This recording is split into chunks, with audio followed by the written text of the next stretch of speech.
Welcome to New Life Live with Stephen Arterburn. For 35 years, New Life has been transforming lives one at a time thanks to the giving hearts of you, our listeners. Our goal is to provide you with wisdom from God's Word to give you hope and help in life's hardest places. If you have a question you'd like to ask today, our phone lines are open. Call 1-800-229-3000. That number again is 1-800-229-3000. Now here's today's host, Becky Brown. Well, hello, everyone. I am so glad that you joined us today. We're going to take your calls, 1-800-229-3000. And by we, I mean me, Chris Williams, and Dr. Jacqui Mack-Harris. And, we'd love to hear the wisdom of our co-host. Jacqui, what's on your mind today? Launching adult children. Well, it's a great thing to talk right? about. I have two daughters who have already launched, and one is, actually, they're both married, and one is in the process of buying a house. And I'm feeling the stress just like I did when she got married, just like I did when she had her first kid and her second kid. She was overseas. And so even though she's a grown woman, like we are not contributing anything to this house buy other than moral support. It's such a big undertaking. And so I'm starting to feel that worry for her. And so I had to, and my husband too, we've wanted to put ourselves in a position to be helpful, to be an ear for them, answer questions because this is their first time around and we've done it before, but at the same time, not make any of the decisions for them. Yeah. My husband said, I do not want her to one day wake up and hate the location she chose and blame it on me. So I don't want to have any input. And so just thinking about the importance and the value of our relationships with our children as they become adults, they still need our input. Mm-hmm. But it's such a balancing act to be there and be supportive for this adult who is doing something big and scary. So they still turn into your little girl or your little boy because it's still big and scary, but this is a big adult decision. Mm-hmm. And she has her own family and all those things. And so just thinking about what it is to really launch an adult, and now she's a decade older, she first launched into leaving and going and getting married, and now a decade later they're buying a home. And I still feel the same trepidation I did when she took off in the car for the first time after she got her driver's license. And so what do you do with that, Jacqui? Like, what do you do with the feelings and the urge to tell her what to do? I give it to God. I will pray as the recovering emotional avoider in our family, I have to be really intentional about experiencing my emotions. And so I'll let myself sit and reflect and think about what am I feeling right now and why am I feeling that? And what I've ended up doing is me and my husband talk it out. So we have the conversation really about what we're feeling, but we don't want to put that on her. And at the same time, I want to be there and be supportive for her. So I'm curious. I'm asking questions about, well, what do you want? And she's been curious with her kids. And so I'm asking them, well, what did you like about that house? What did you like about this one? Rather than giving my own input, I have a favorite. Yeah. And I have ideas about what I think they should choose. Mm-hmm. But they have to choose what's best for them and for their family. Yeah. And so, I let myself feel the feelings and talk it out with my husband and pray about it. And I pray God is there with her, helping her make the best decision. And I trust that he is. Mm-hmm. Yeah. I think that's really good. I think, and I'm going to be going to you guys because, I'm not there yet, but it's coming, but I could already feel it inside of me. Yeah. And so what I feel inside of me is this anticipation of what is going to be grief, a loss, but also an anticipation of this reminder that if I want to do this well, strengthen the marriage, and live your own life. Yes. Because that is what they are living in. Yes. That's what they're swimming around in right now. Yes. Yeah. And, we hear so many heartbreak stories about disconnected families, disconnected children from their parents. And there's lots of reasons for that. But it is that reminder of, if at all possible, live at peace. That's and it's good. going to require you keeping your mouth shut sometimes. But we don't want you to keep your mouth shut with us. Give us a call, 1-800-229-3000. We'll be right back. Some of the things I was involved with were taking over my life. In today's world, men are barraged with inappropriate content and images all day, every day. Some say that certain behaviors are just no big deal, they're just part of being a guy. But it's simply not true. It's a battleground for every man, and the opportunities to fail are everywhere. The Every Man's Battle Intensive can help. After 7 years, he just, in one weekend, came back a completely changed man. For over 20 years, New Life Ministries has been helping men regain their integrity and purity through their one-of-a-kind Every Man's Battle Intensive. He said this is something that every man should go to. Married, dating, it was definitely life-changing. The Every Man's Battle Workshop is being held online as a one-day event Saturday, April 13th.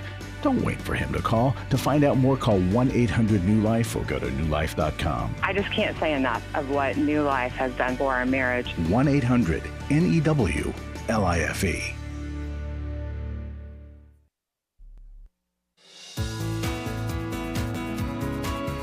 To find out more information about New Life or to order any of the resources mentioned on today's program, call 1-800-NEW-LIFE. Now back to New Life Live.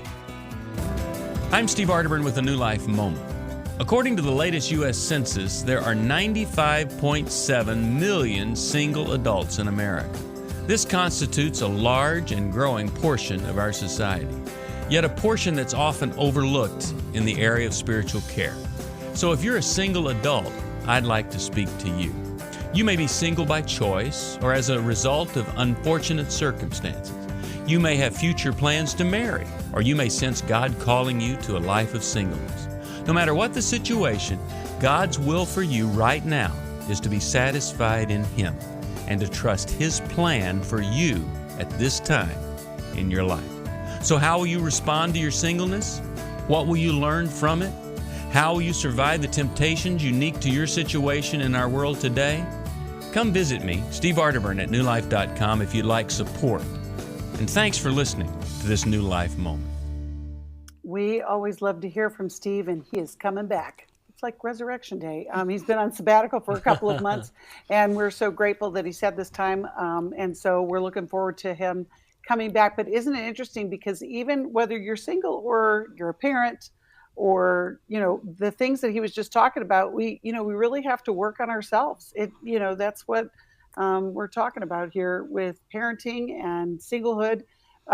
New Life's been around for 35 years, helping people in all of life's hardest places and a lot of good places too. So we're grateful to be here, and we're grateful for Steve leading the way. We're going to go back to the calls, and we're going to start with Anita, who is calling us from Orlando, and she has a question for us. Hi, Anita. Thanks for calling, and thanks for waiting. How can we help you?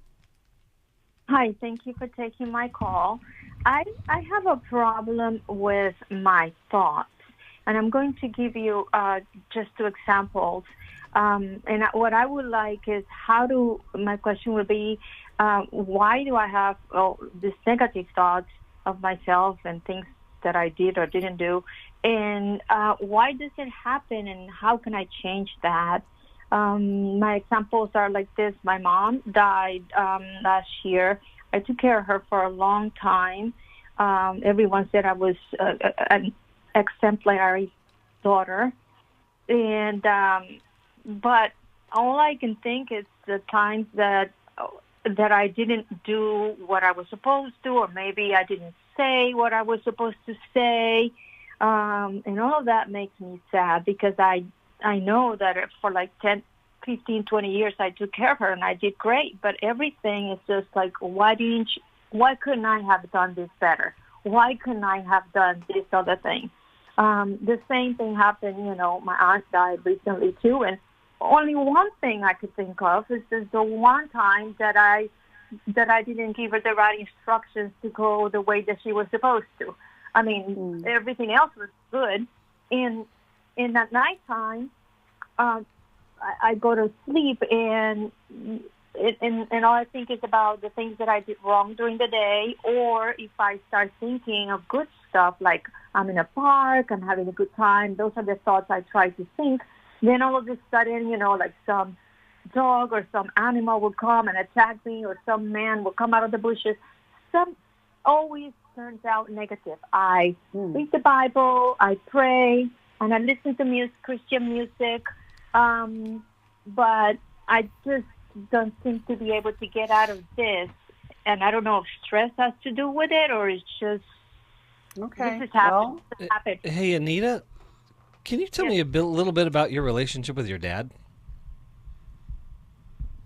Well, it was fine. I mean, we were like, my dad worked, and he kept to himself. But I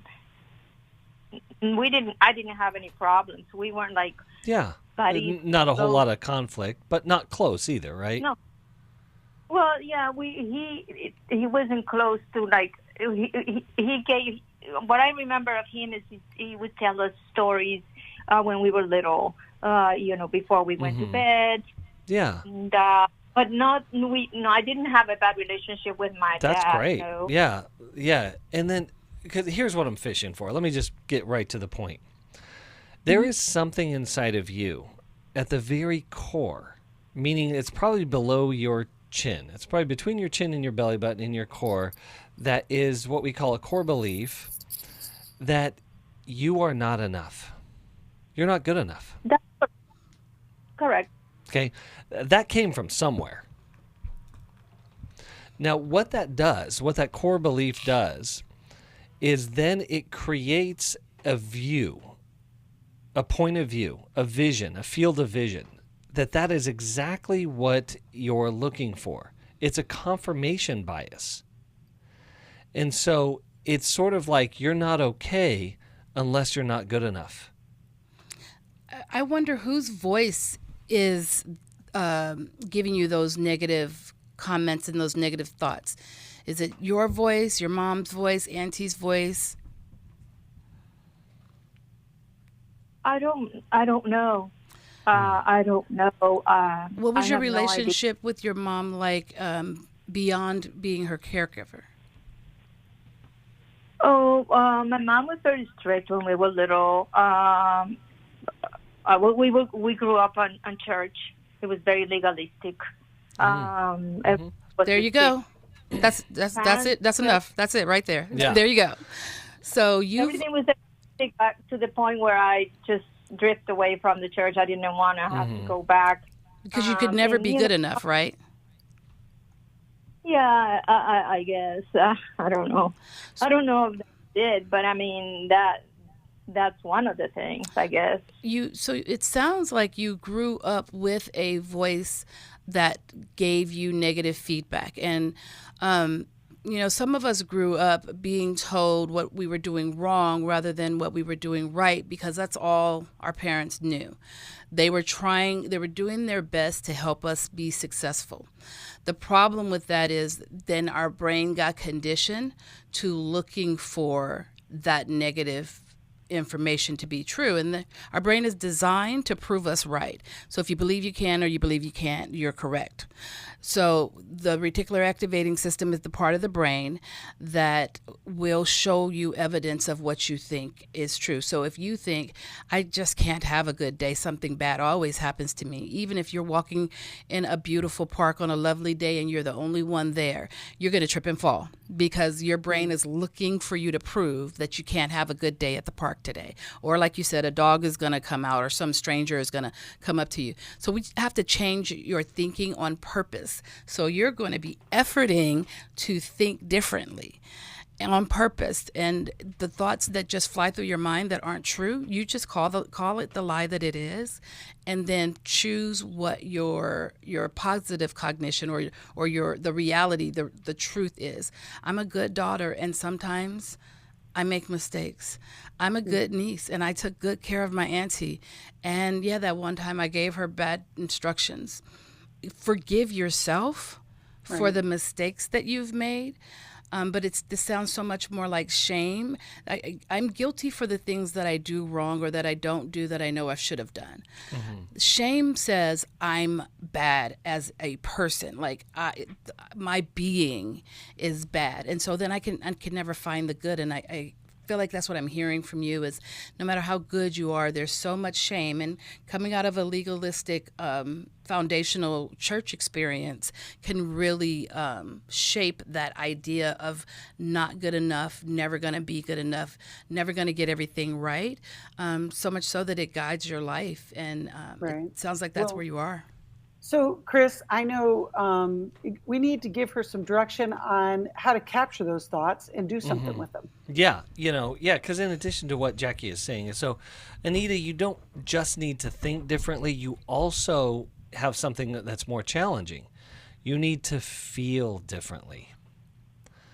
And right? Because that feeling, that feeling in the center of your chest or in the core of your belly that tightens up and gets weighty and twisted, when that thing overtakes, it overtakes everything. It's a system overhaul, and it will tell you you're not good enough, and I'm going to give you all the reasons. I'm going to lawyer up right now and give you all the reasons why you're not. The other thing that it does is it traps us from being okay.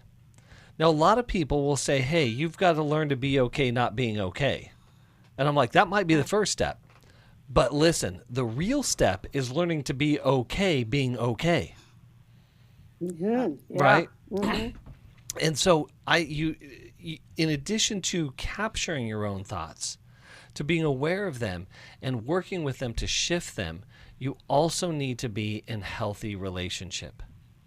Because in your environment, you got mirrored back to you that you're a dirty sinner and never going to be good enough. And in fact, that's where, ironically, we build this false sense of safety. That's why there's this default system that goes there. But what you need mirrored back to you is that, oh, Anita, you're wonderfully and beautifully made. And here's all of the reasons why that is. And so getting into like a life recovery group, it sounds like it'd be a great candidate for getting into, adult children of dysfunctional homes or adult children of alcoholics, even though there may not have been an alcoholic in your home. Emotional freedom. Yeah, and absolutely. Thank you. And please sign up for Emotional Freedom. Yeah. One of the things that we discover, what you just said, Chris, and what you were talking about, Jacqui, is we get comfortable with the wrong thoughts. Like that just becomes our background noise. Yeah. And when you recognize the belief, the core belief, I'm not enough, you replace that with the truth and you practice that, and you have to have other people around helping you do that. Anita, we are going to send you a copy of Dr. Dave Stoops' book, You Are What You Think, which talks about a lot of this. And Dave was such a wise man. And, we want you to live in freedom and to experience life to the full. We're so glad that you called, and hope that was helpful for you. We'll get you connected with the Life Recovery Group, too. I think that was a great idea, Chris. We are going to talk with Carolyn, who's calling us from Chester, Pennsylvania, watches us on YouTube, and we are happy for our YouTube audience there. If you're there, click that like button and subscribe. It helps get the word out to so many people. But right now, it's all about you, Carolyn. We want to talk to you. How can we help you today? Hi, thank you for taking my call. I'm calling about basically my adult children. They're well over the age, of 20. They're like in their 30s now and up.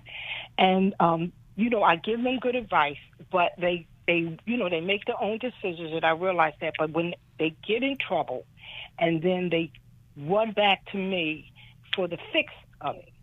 And my whole thing is, I get stressed out, I get angry. Number one, maybe because they didn't heed what, I told you so kind of a thing. And then sometimes even if they don't call me for the bailout, just knowing that they're getting themselves into trouble and stresses me out. Now, I don't know how to balance to whereas I don't help them, and I know God wants me to live at peace and not be angry all the time, like road rage all the time about what's going on. And he's drawing me to a life of peace and happiness. But this drama that happens is just, and I don't know balance. I don't know when to say no, I don't know what God. I get guilt if I don't get involved, and I get a lot of anger, and I just don't know what to do about me. About me, you know. It sounds like you could use some support in navigating some of that anxiety, that rage may be coming from the anxiety that you feel around everybody else's stuff that you have no control over. Yeah, and I'm going to give you a little history. I grew up, my mother died when I was young. Carolyn, hold on, because you can hear the music, and we're going to have to take a break, and I want to hear all that you have to say. Okay. So hold that thought, and we'll get more on the other side of that. But you're asking the right questions. You are identifying the feelings. I mean, that's something that we tell people all the time. It's like, you know, how are you feeling? What are you thinking about? And that's half the battle. But what do you do with that information? That's on the other side of that growth process. We're going to be right back after this break, and we're going to take more calls. We've got some on hold. You know, there's always something that we're dealing with. And, you know, we've been helping people for about 35 years or more, just trying to get through it. We'll be right back. I came kicking and screaming. The last 24 years have been filled with pain. I was violently molested and raped from the age of 6 to 13. It has changed everything in my life. This weekend for me has been life-altering. I have realized that God does love me, that this is my story, and that's okay for the first time in a long time. This is Steve Arterburn, and this is the story of a new life. She came kicking and screaming and now has a changed life.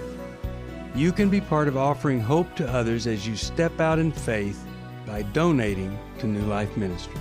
To make your tax-deductible gift, visit newlife.com and click Donate. Call 1-800-NEW-LIFE or text NLM to 28950. That's NLM to 28950. I was sort of vaguely familiar that the 12 steps had some origination in the Bible. I found Life Recovery, and one of the things I liked so much was that it had such a broad appeal. It wasn't limited to just alcohol or drugs, that it was addressing a wide range of problems. At New Life, we believe everyone can benefit from a life recovery experience. There are life recovery groups all over the country. They take place online, in conference calls, and in person. And if there isn't one in your area, we can help you start one. We have startup materials, leaders' guides, CDs, Bibles, and more, all with discounts available for groups. Call us at 1-800-NEW-LIFE and ask for Terry Ward. The 12 Steps have long been a great help to people in recovery because much of the 12 Steps' power comes from the fact that they capture principles clearly revealed in the Bible. The 12 Steps is really a pattern for all of us as Christians. Call 1-800-NEW-LIFE. That's 1-800-639-5433.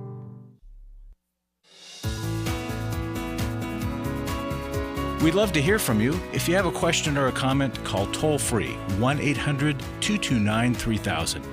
Now back to New Life Live. Welcome back. We are taking calls 1-800-229-3000, but right now we are talking with Carolyn, who is in relationship with her adult kids, which can be fun and exciting all at the same time. Carolyn, you were going to tell us a little bit of the background. Yeah, well, my mother died when she was young. We didn't have a father in the house, and my grandmother, who kind of raised us, was in her senior life. So there was this big gap. So me and my siblings actually kind of grew ourselves up. So don't have any reference of what a mother would do or a father would do. And in our life, you better not make too many mistakes because you didn't have anyone to call on for help. Right. And if you did make it, you had to take care of yourself. So for having, to have the kids keep calling me, I just don't know what to do. I don't know how to deal with it. Yeah. Yeah, it is really hard. I was sharing earlier about my adult daughters, and they're making great choices. However, it's still hard and scary when they're making those choices. My husband and I had a conversation a couple of years ago where we realized because we struggled so growing up, our parents struggled, so of course we did. we worked really hard to eliminate some of that struggle for our kids. So our kids didn't grow up in the hood like we did. Our kids didn't go without like we did in some ways. They didn't have to deal with, all the things that we dealt with growing up. But then we also added to that, since we were doing better, they didn't have to, work as hard. My older, she was always a go-getter. She's going to collect bottles and do whatever she needs to do, sell brownies to make it. The younger one, we kind of coddled a little bit more. And so it was surprising to me to wake up at her being 27 years old and realize that I hadn't let her stand on her own 2 feet. I didn't see myself as a helicopter parent, but I had helicoptered her, which just leaves a kid feeling like they can't make it without you. They can't make choices on their own. They can't do it. And so it was important for me to take a step back and to let her, to hear her on the phone saying, I got a flat. And for me to be like, wow, do you have AAA? You're probably going to need AAA. When really all I wanted to do was cash app her some money so she could go get a new tire. Yeah. But I can't keep doing that for the entirety of her life. And now she's married, and her husband doesn't want us doing that either. And so even when they're struggling, they are now at a place where they're not calling us every week for something.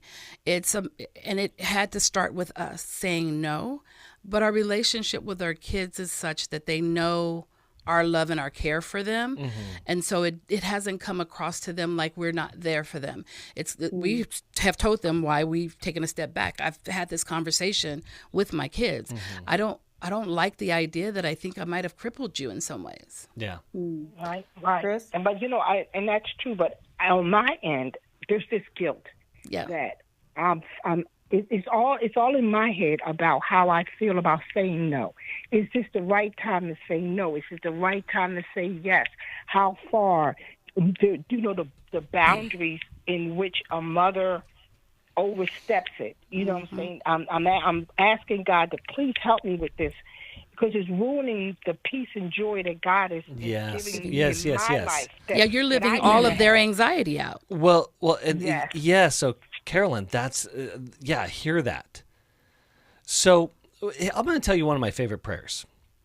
I had this incident. It was really crazy. And I'll get around to it, but stick with me just for a second. I walked out of my house one morning, and my wife and 2 boys had already flown to Colorado. I had to stay back and do a therapeutic intensive for a couple days with a couple. I walk out of my house, and both of my vehicles are not there. My wife's car is gone. My car is gone. Like, they just aren't there. And I'm like, oh, maybe I parked them in the alley. Went back to the alley. Nothing there.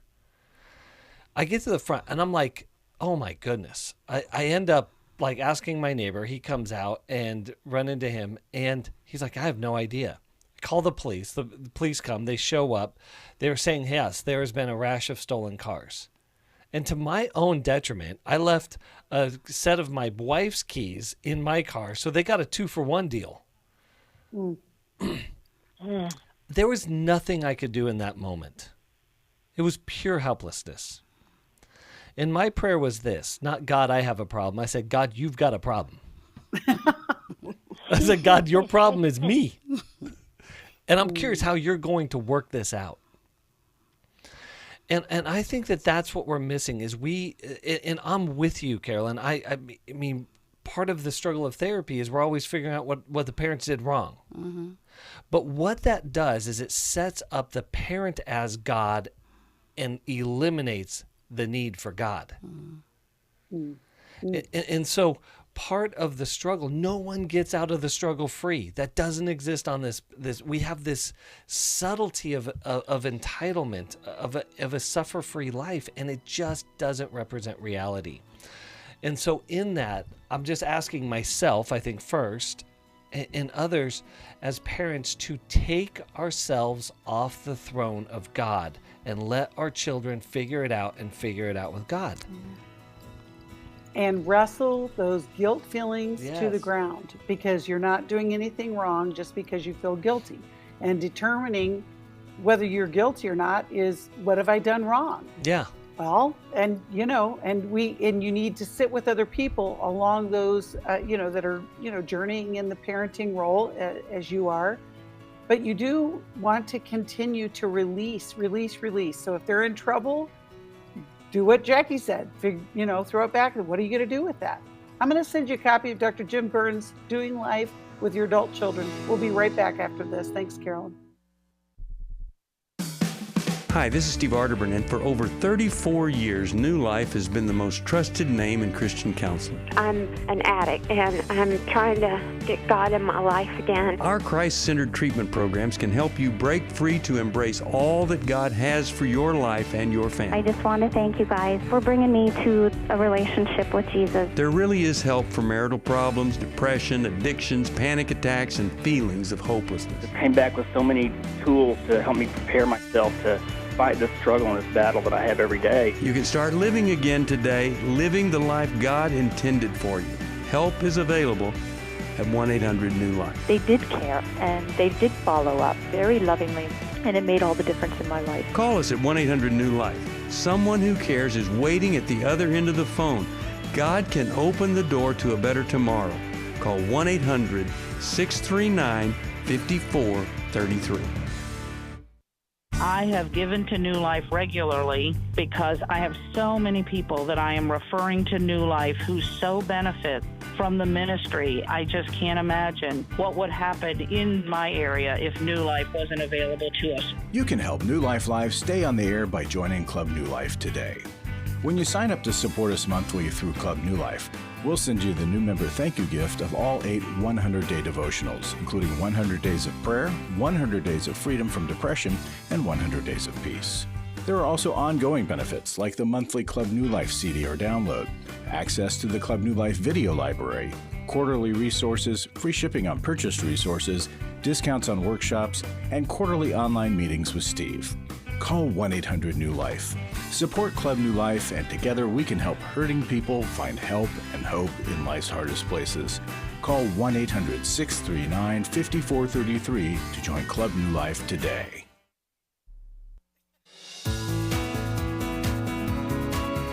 We're glad you joined us for New Life Live. To be a part of the program, call 1-800-229-3000. Now back to New Life Live. Welcome back. We are so grateful for all of you who have joined in the matching gift campaign and are giving to complete this match as quickly as possible so that the money can be used for ministry and helping people. And I want you to be part of that too, because you are changing people's lives when you give to New Life Ministries. And every dollar that you give will be doubled up till we meet the match of $400,000. And you can do this by going to newlife.com/donate. You can call us 1-800-NEW-LIFE, or you can text the word match to 28950. I know that you want to be part of giving to the ministry that is giving to so many. It's, you're hearing free advice. You've got connections with counselors all across the country. We just want to be able to continue to offer and fulfill this match. And I'm grateful for all of you who have participated in the match. Now we're going to go back to the calls, and we are going to talk with Katie, who's calling us from St. Louis, Missouri. And I think she heard Chris talking about, it was the Bermuda Triangle, but I don't think it was the Bermuda Triangle. Not the real Bermuda. Katie, how can we help you? We're so glad that you called. Yes. Thank you guys so much for doing what you do. The only question that I had is, Chris had brought up, he was talking about core values, and he said the 4 core values, and I was really interested in the 4 core values and wondering where I could find those so I could apply them. Well, Katie, you're asking a great question. The 4 core values, I think it was on a previous show that I was referencing, is something that we as an organization in my counseling practice and in group have identified as guiding principles for our work and for who we want to be and for our culture. And I'm just a big believer that each of us need to work out what those are, and because to kind of get into the weeds a little bit about that, our mission is to create a confident, secure world through by empowering people to discover mental, emotional, and relational health. But we understand that there are some values that we're going to need that guide us to get us there. And so ours is embracing authentic love, engaging in courageous truth,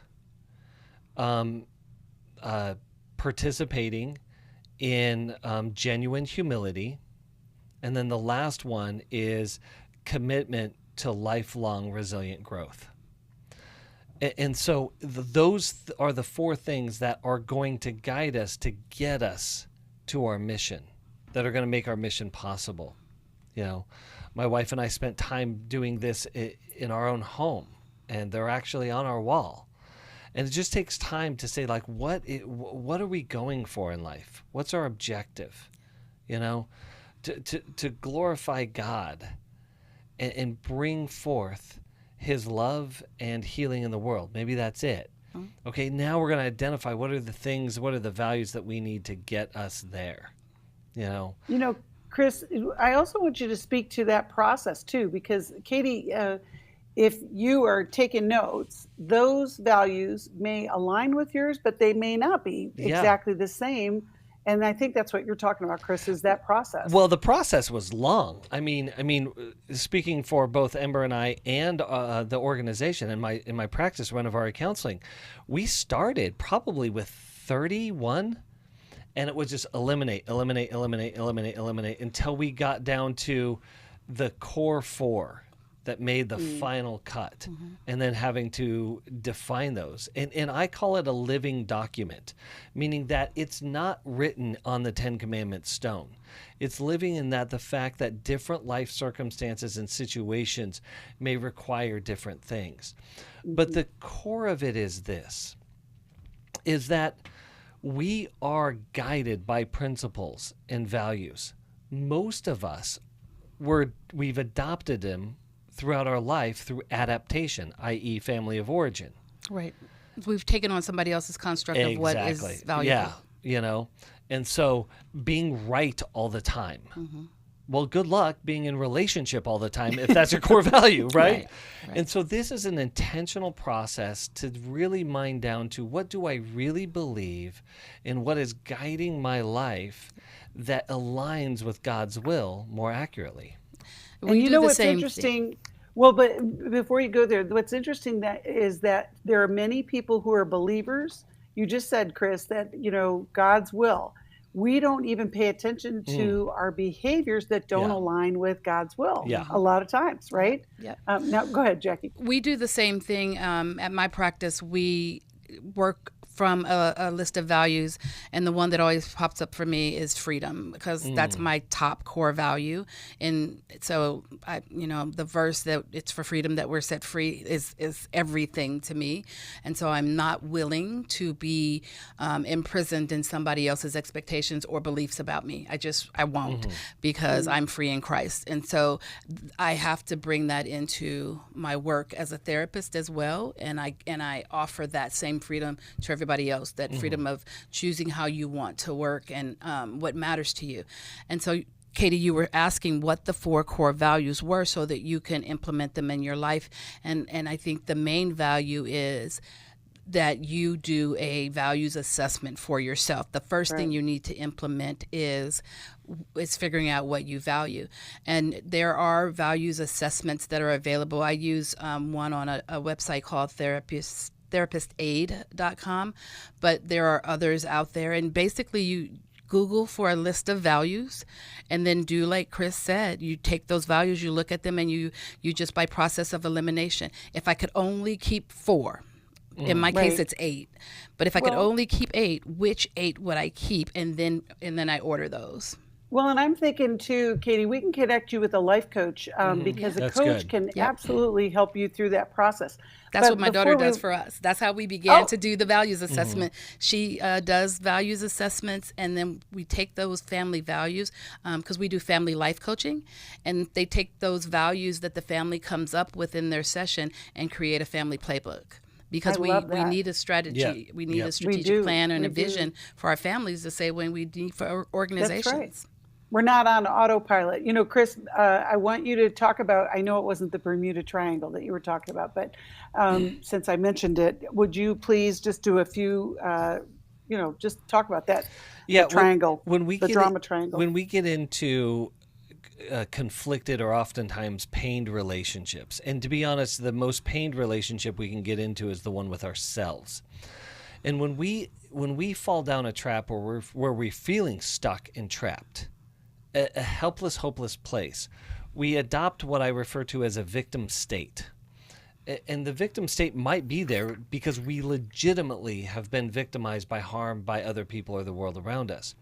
But the problem with the victim state is it then aligns in a triangle, what they call triangulation, of three possible positions. One position is the victim. That's always me. I'm going to self-identify as the victim. And you know, Jacqui is a really, really successful therapist, and I want to be a successful therapist, but I don't believe I can get there. So she's going to be my rescuer. So the other position is a rescuer. But Jacqui says, Chris, I love you, I care for you, but I just don't have time to do that. That's not what I do. Now she becomes my persecutor because she didn't meet my expectations. And those are the three positions: persecutor, rescuer, and victim. The problem with this is healthy relationship cannot exist there. That's why I call it the Bermuda Triangle of relational death, because no healthy relationship comes out of it alive. We have to, and the alternative to where we find ourselves in a victim state is to reconnect, is to find healthy connection. And the ultimate thing is creativity, you know. And this goes back to, and I'll address this with our adult children. The most important thing that we can do under the sun, if I could use, you know, Ecclesiastes, is really own and develop our own agency. And that's just a fancy word to say the ability to make something of ourselves and the world around us. A victim is looking for somebody else to make something of them and make something of their world around them. I love that. That external locus of control. Exactly. That's it. And we're never going to get there if we're in the victim state. Yeah. I love that. Katie, I hope that's helpful. I'm going to send you a copy of Laura Mangia McDonald's book, How You Think Determines the Course of Your Life. It covers a lot of these elements, but also we're going to connect you with a life coach who can help you through a values assessment. You know, that's what coaching is all about, right? It's that forward thinking. Where do I want to go? How do I get there? And we love coaches, counselors, psychologists, pastors, people.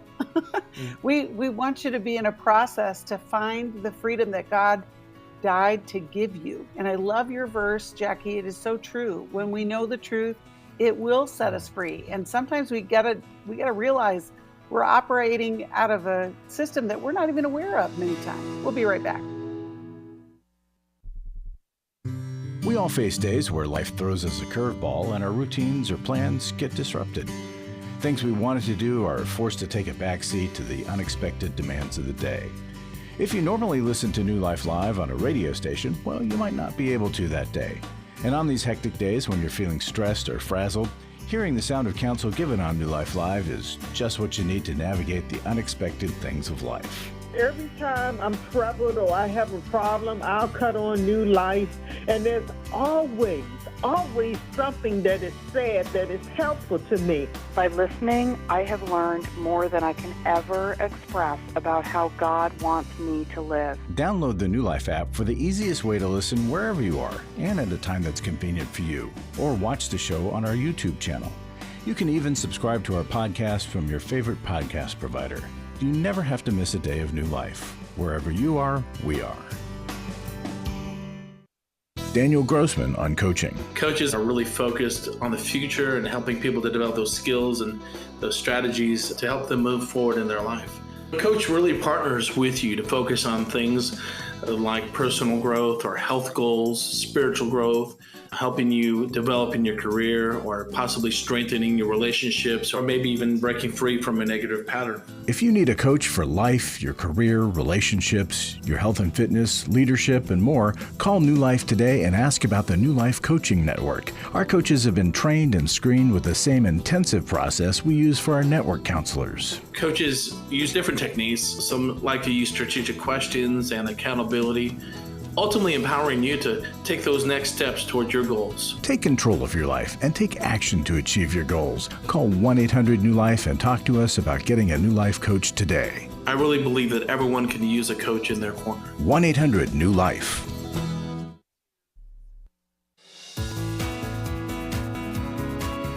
To find out more information about New Life or to order any of the resources mentioned on today's program, call 1-800-NEW-LIFE. Now back to New Life Live. Welcome back. Chris and Jacqui are our main speakers at our Emotional Freedom Workshop, and we are going to be online with that intensive on June 1st, and you can dive deep into the challenges that, the places that you might be stuck, and you've heard their wisdom today. And I know spending a whole day with them, as well as with our facilitators who do the breakout groups, is going to be a great move for you. Connect with us online at newlife.com. You can look at all of the details about emotional freedom, as well as you can call us 1-800-NEW-LIFE, and we'll be glad to help you with that. We've got time for one more call, and we're going to talk with Margaret, who's calling us from Baltimore, listens on WAVA. Hello, Margaret. How can we help you today? Yes, hello. Yes, I recently got married to a man who's 74 and I'm 72. And congratulations. We met, thank you. And we met in church, in Bible study, and it seemed like, we have a very good, solid foundation. And we've been very happy with each other for the last few years. We started to date, about a year and a half ago, and I lost my husband back in 2020. So we started to date, and then realized, how similar we thought about things, and we decided we'd like to get married. Well, my children, I have two grown daughters. One's 40, the other one's in her 30s. And my oldest daughter has some children. I have 3 grandchildren. Well, they weren't very happy when they heard that we were going out and that we wanted to get married. And they were against it from the beginning and, tried to talk me out of it. And it just hasn't been very pleasant, And I thought, they would see how happy I was, because I haven't been this happy in a long time. Well, it turns out that after we got married, it's just been, I could see that there were going to be problems, and I just didn't, realize how much it would be a problem. I thought with time, things would change, but it's gotten worse, and they won't accept him, but he also, though, will not reach out to them. And I try to tell him the children, the grandchildren, need to, you need to talk to them and reach out to them and show them that, you're going to be part of the family. And he doesn't see it that way. He thinks it's all on them, to talk with him. He says that they ignore him, which they do, but I think it's up to him to reach out first. And it's just not getting any easier. Well, Margaret, it is a tough situation. Chris, let's start with you. So, Margaret, the question for us is, what do I do with this situation? Yes, I don't know what to do about it, because I feel like I either have to give up my grandkids and not have them come around as much, or my daughters. I just feel like I have to make a choice here, and I don't want to have to do that. Well, to me, Margaret, it just seems to be that we're not talking about the thing. Like, there's a thing here going on. and no one's talking about the thing, which usually is this. The reason why we're not talking about the thing, because we're all afraid. So it all starts with this question. It all starts with this question. For your husband, what are you afraid of? For your children, what are you afraid of? And what if they said that they're afraid of? Well, the reason they didn't like him from the beginning is my one daughter looked into it, did a background check. And they said, well, you did that with us, and when we were dating guys. And my daughter saw that he had an arrest record back in 2016. But he had a trial, and the bench trial. Hold on. Margaret, can I jump in here? Only for time's sake, mostly. But without having to get into all the details of that, what would be the issue of saying, like, man, I'm really concerned about this, and talking through the issue? Adults getting in the room and adults having adult conversations about adult situations. Have you brought them to them? Have you brought your daughters and spouses, if they have them, and your husband in together, and all of you sat down and had an honest conversation about what they're fearful of? Why they don't like it? We've never had this conversation all together. No. And I think that I'm in agreement with Chris. There's a lot of fear here, and we're not talking about the thing. We're not talking about the problem. If I were your husband, I wouldn't want to reach out to them either. They don't like me. And so it's going to be really hard for me to start to build a relationship with people who are telling me they don't want a relationship with me. I hear what you're saying, and I do think that he has some responsibility in forming the relationship, but I understand why he's not moving forward, because they've already said, we don't want you in our life. I'm curious if they are fearful that he's going to take all your money, if they're fearful he's going to harm you, or if they just can't tolerate that you are moving on. And you mentioned being happier than you've ever been before. And so that makes me wonder, are you happier in this marriage than maybe they saw you in your previous marriage? Oh, definitely. Yes. They know what happened in my first marriage with their father, and they know how it was, and they know I'm happier now. They were afraid that my new husband was after my money, and I hate to say it, but they say they were just looking out for me, worried that I wouldn't have enough money left to take care of myself, since he doesn't have a whole lot of money. But I think my one daughter especially is worried that she's not going to be able to get any money when I die. So they wanted me to, go to the lawyers, which I did. I understood some of this, and I did take care of everything with a trust and a prenup and everything, Good for you, Margaret. Good for you. That's really smart, Margaret. But what you're also telling me in the subtext of all of this, in your family, there exists a lot of control and a little bit of connection. And that's the problem. Is the lack of connection to talk through the fears that, like you said, I ran a background check on their people. Yeah. I'm like, okay, that's a high level of control. Yeah. Right. Yeah. And then they're saying turnabout's fair game. But what about, and I think that this is where a family therapist, a family counselor could really, really help you guys, is to enter into saying the unsaid. Yes. Having conversations about what you're not having conversations about. Because because at the end of the day, where our fears tend to go is in control. But control is a drug. It offers a temporary relief to a more permanent problem. We're looking for security in the control. Ultimate security, as God designed it, is in healthy relationship. It's just harder work and a lot riskier, for sure, and requires more vulnerability. Right. But I would love for you to be this situation to be the beginning of greater connection for you and your family.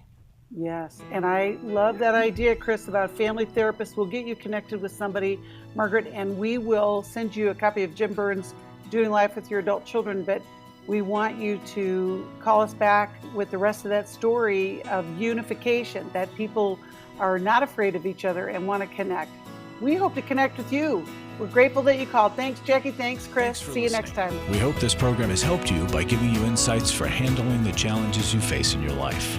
We want you to know that we're here for you, but you also need to know that New Life Live is a listener-supported ministry. To make your donation or to get any of the resources mentioned on today's program, call 1-800-NEW-LIFE. That's 1-800-639-5433, or write to us at New Life Ministries, P.O. Box 1029, Lake Forest, California, 92609. Please join us again on Monday for New Life Live. Thanks for watching today. We love helping people. I hope you sense that. And we know that there's always hope if you find the right resource. Now, if something we've said to somebody else applies to you, that's fantastic. That's what we're hoping for. But also, if you want to join us directly, you can call 1-800-229-3000 between 1 and 3 Eastern Time, Monday, Tuesday, and Wednesdays. Those are the best times to get through. And while you're here on YouTube, check out these other videos that we've done to help people see where they could grow or a different path to take. And if you do that, would you give us a thumbs up on the video, and please subscribe to this channel. There are many ways that we can help you outside of the radio program, and it's very hard for some to pick up a phone and dial 1-800-NEW-LIFE, but when you do, we put you in touch with somebody who cares about you, knows all the resources out there, and they're going to find the best for you. There is no reason to struggle alone. I hope to see you tomorrow. Hope you'll invite somebody else to come and join that maybe needs just a little bit of help along the way. I'll see you next time.